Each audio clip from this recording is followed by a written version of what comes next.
చేస్తున్నారు. నేనేమంటున్నానంటే ఇది కరీంనగర్ స్థానికంగా నాయకులు తీసుకున్న నిర్ణయమా, బీఆర్ఎస్ పార్టీ అని కాంగ్రెస్ పార్టీ అని, లేదా కాంగ్రెస్ అధిష్టానం బీఆర్ఎస్ పార్టీ అధిష్టానం తీసుకున్న నిర్ణయమా? ఇది స్పష్టం చేయాలి. కరీంనగర్లో కలిసి ఉండాలి, మేయర్ వచ్చినా రాకుండా బీజేపీకి వ్యతిరేకంగా పనిచేయాలి అని తీసుకున్న నిర్ణయము ఈ రెండు పార్టీల అధిష్టానం తీసుకున్న నిర్ణయమా, స్థానిక కాంగ్రెస్ బీఆర్ఎస్ పార్టీ తీసుకున్న నిర్ణయమా? ఇది కాదు అని ఖండన ఇస్తారు, ఇది తప్పు అని చెప్పి కాంగ్రెస్ బీఆర్ఎస్ ఇస్తారు. వాస్తవం, బీఆర్ఎస్ పార్టీ నాయకులు మాట్లాడే విషయం స్పష్టం చేస్తున్నాం. మేము బీఆర్ఎస్ పార్టీ నాయకులు మాట్లాడే విషయం స్పష్టం చేస్తున్నాం.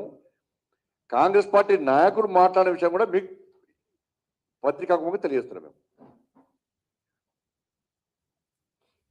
ఫోన్ ట్యాపింగ్ కేసు అరెస్ట్ లేదు, డ్రగ్స్ కేసు అరెస్ట్ లేదు, ఈ ఫార్ములా కేసు అరెస్ట్ లేదు, కాళేశ్వరం కేసు అరెస్ట్ లేదు, ఫామ్ హౌస్ కేసు అరెస్ట్ లేదు. ఇవి అరెస్టులు లేనప్పుడే మేము అనుమానం వ్యక్తం చేస్తాం.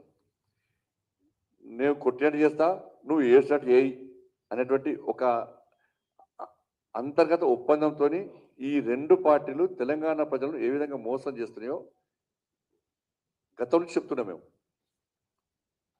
ప్లాన్ ప్రకారం బీఆర్ఎస్ వేస్తారంటే బీజేపీ కాంగ్రెస్ ఒకటి అంటారు, కాంగ్రెస్ అంటారు బీఆర్ఎస్ బీజేపీ ఒకటి అంటారు. కానీ వాళ్ళు ఇద్దరు ఒకటన్న విషయాన్ని ప్రజలు గమనిస్తున్న విషయాన్ని వాళ్ళు గ్రహించలేకపోతున్నారు. వాళ్ళు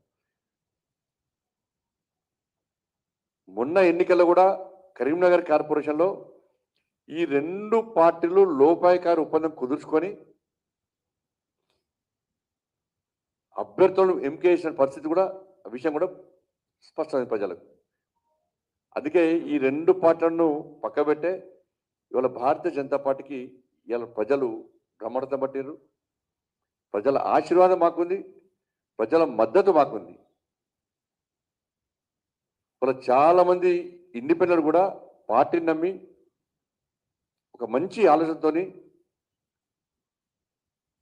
ఒక మంచి ఉద్దేశంతో ఇలా భారతీయ జనతా పార్టీలో చేరారు, ఇంకా చేరుతున్నారు. కానీ దీన్ని పక్కకు పెట్టి కుట్రలు చేసి కుతంత్రాలు చేసి ఇలా మేయర్ భారతీయ జనతా పార్టీ రాకుండా చూడాలి అని చేసే ప్రయత్నం ఉంటే నేను చెప్తున్న బిడ్డ, రోడ్ల మీద ఏ బీఆర్ఎస్ వాడు ఏ కాంగ్రెస్ వాడు తిరిగి రాసి పెట్టుకోండి. మీరు ప్రజలు ప్రేమ అభిమానంతో మాకు ఓట్లేసారు. మా అభ్యర్థులను నమ్మి విశ్వసించి ఓట్లేసారు. ఇది కాదు అని కాంగ్రెస్ పార్టీలు బీఆర్ఎస్ పార్టీలు కుట్రలు చేస్తే కరీంనగర్ నుంచి యుద్ధం స్టార్ట్ చేస్తా. మీ బతుకులు బర్బాద్ అయితే రాజకీయ సమాజ్ చేస్తాం. మీ అందరూ రాసి పెట్టుకోండి.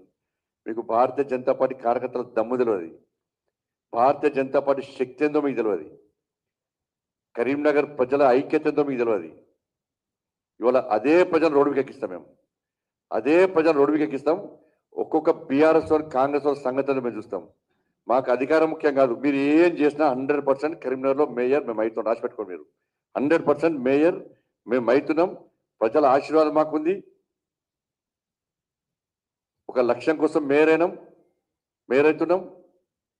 కాదని మీరు అడ్డుకుంటే ప్రజలు తిరగబడే స్థాయికి మేము తీసుకొస్తాం. రోడ్ల మీద తిరిగి రాసి పెట్టుకోండి. మీరు ఎక్కడ కూడా అసలు కరీంనగర్ దమ్మేందో, భారతీయ జనతా పార్టీ కార్యకర్తల దమ్మేందో, Bharatiya Janata party దమ్మేందో already plan చేసుకున్నాం. మేము దానికి మీరు సిద్ధమైతే చలో రండి, మేము చూసుకుందాం. పక్క సాక్షాత్తు రాష్ట్ర ముఖ్యమంత్రి ఇన్వాల్వ్ అయ్యి ఇలా అడ్డుకునే ప్రయత్నం చేస్తే ఇలా కాంగ్రెస్ అక్కడి నుంచి స్టార్ట్ చేస్తా. లక్షల మంది మహిళలను రోడ్డుకి ఎక్కిస్తా. నీ 2500 ఎందుకేమో అక్కడి నుంచే ప్రశ్నిస్తా.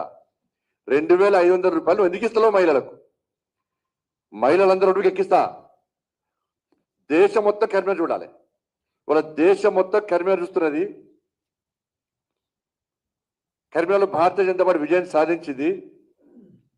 ఇవాళ మేము చేసే యుద్ధం కూడా దేశం మొత్తం చూడాలి. 2500 రూపాయలు ఎందుకు ఇస్తాలో లక్షల మంది రోడ్డుకి ఎక్కిస్తా. 4000 రూపాయలు ఆ తాతమ్మలకు అమ్మమ్మలకు ఎందుకు ఇస్తాలో వాళ్ళని కూడా రోడ్డుకి ఎక్కిస్తా. నడువ రాకున్నా కూర్చో రాకున్నా కనబడ్డా కనబడకున్నా వాళ్ళని రోడ్డు ఎక్కి